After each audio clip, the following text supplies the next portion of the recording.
इसी बीच एक और बड़ी खबर आपको बता दें, किसानों के दिल्ली कूच से जुड़ी है इस वक्त क्या अहम खबर आ रही है। केजरीवाल सरकार ने केंद्र के प्रस्ताव को खारिज किया है। केंद्र ने बवाना स्टेडियम को जेल बनाने का प्रस्ताव दिया था। अन्नदाता किसानों को जेल में डालना गलत, ये अरविंद केजरीवाल की तरफ से कहा गया। किसानों की मांगे जायज है, किसान देश के अन्नदाता हैं, संविधान में हर नागरिक को शांतिपूर्ण प्रदर्शन का अधिकार है। बवाना स्टेडियम को जेल बनाने का आदेश नहीं दे सकते, तो बड़ी खबर आपको बता रहे हैं। और लगातार ग्राउंड जीरो से हमारे तमाम सहयोगी भी जुड़ चुके हैं, हमारे वरिष्ठ सहयोगी प्रभाकर भी जुड़ चुके हैं। प्रभाकर, अब अरविंद केजरीवाल ने इस प्रस्ताव को ठुकरा दिया है। दरअसल आपको याद होगा, पहले भी जब किसान आंदोलन हुआ था, लंबा जाम, लंबी दौर की बातचीत और फिर से वही सिलसिला देखने को मिल रहा है। अब बड़ा सवाल ये उठता है कि आगे केंद्र सरकार का क्या रुख होगा। प्रभाकर,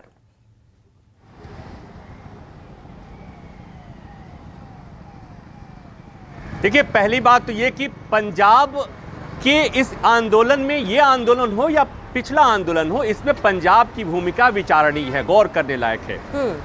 पिछला आंदोलन हुआ था, उसमें भी पंजाब सरकार, उस समय कैप्टन मुख्यमंत्री थे और कहा गया कि पूरा उनको किसानों का समर्थन था। इस बार भी इस आंदोलन में भी पंजाब सरकार का समर्थन है। भगवंत सिंह मान पंजाब के मुख्यमंत्री इसमें मीडिएशन भी कर चुके हैं, करने की कोशिश कर चुके हैं। तो ऐसे में अगर केंद्र सरकार ने जब मांगा था कि बवाना स्टेडियम को जेल बनाने का इजाज़त दी जाए, वो सहमति दे दी जाए, तो जाहिर सी बात है कि उन्हें मना करना था, मना कर दिया।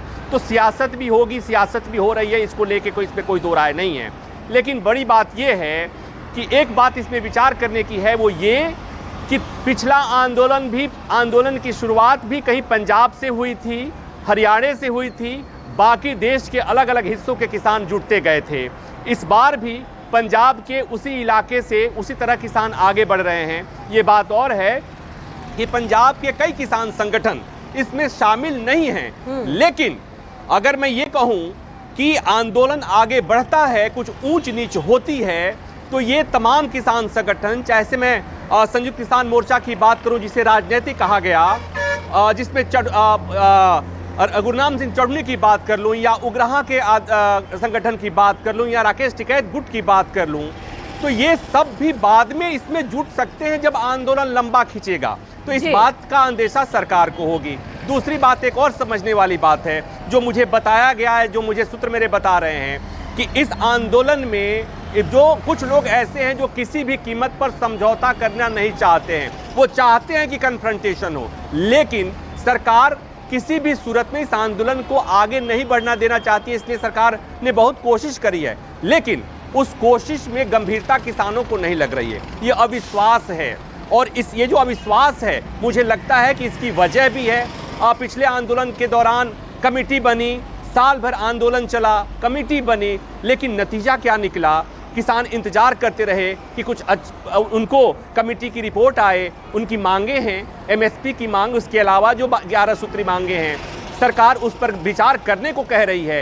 हालांकि मेरी जानकारी के मुताबिक सरकार ने ऑफर कर दिया था कि एक हम हाई पावर कमेटी बना देंगे एमएसपी को लेकर, लेकिन किसानों को लगता है कि कमेटी बनाने का मतलब कि मामला एक बार ठंडे बस्ते में जाना, इसलिए कि इस देश में जो कमेटियां बनती हैं, और ये भी समझने वाली बात है, लोकसभा चुनाव भी नजदीक है और किसानों को अब ये पता है कि देखिए अभी वो दबाव बना सकते हैं। आप गाजीपुर बॉर्डर पर हैं, तस्वीरें भी आपके जरिए हम देखेंगे। उसके पहले पवन का भी रुख कर लेते हैं।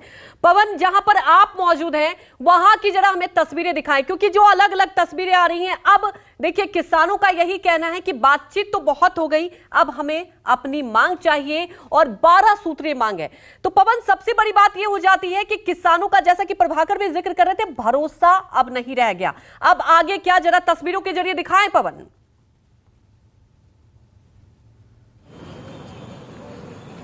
बिल्कुल, सबसे पहले आपको बता दें कि जहां पर टिकरी बॉर्डर पर मैं मौजूद हूं, खड़ा हूं, यहां से लगभग 150-200 किलोमीटर के आसपास जो है किसान हैं और चले आ रहे हैं। यानी 4 से 5 बजे के बीच में जो है किसान दिल्ली बॉर्डर पहुंच सकते हैं। और उससे पहले आपको हम दिखा रहे हैं कि दिल्ली पुलिस जो है पार्लियामेंट्री फोर्सेस को जो है ब्रीफ कर रही है, उन बिंदुओं पर ब्रीफ किया जा रहा है। यानी जो पिछले बार जो आंदोलन हुआ था, पिछले बार जो गणतंत्र दिवस के मौके पर जो देखा गया था, किसान उग्र हुए थे और लगातार पुलिस और फोर्सेस पर हमला हुआ था, और एक रणनीति और साजिश के तहत जो है पत्थर बरसाए गए थे, और पुलिस भी रुक रुक कर हालांकि जवाब दे रही थी।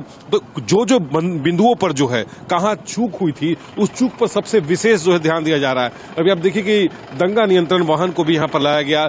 एसीपी और डीसीपी स्तर के जो अधिकारी हैं लगातार जो है ब्रीफिंग यहाँ पर कर रहे हैं और अधिकारियों से लेकर के पैरामिलिट्री फोर्सेस को एक एक पॉइंट दर पॉइंट जो है समझाया जा रहा है कि अगर ये होता है तो उसके पार आपको क्या करना होगा।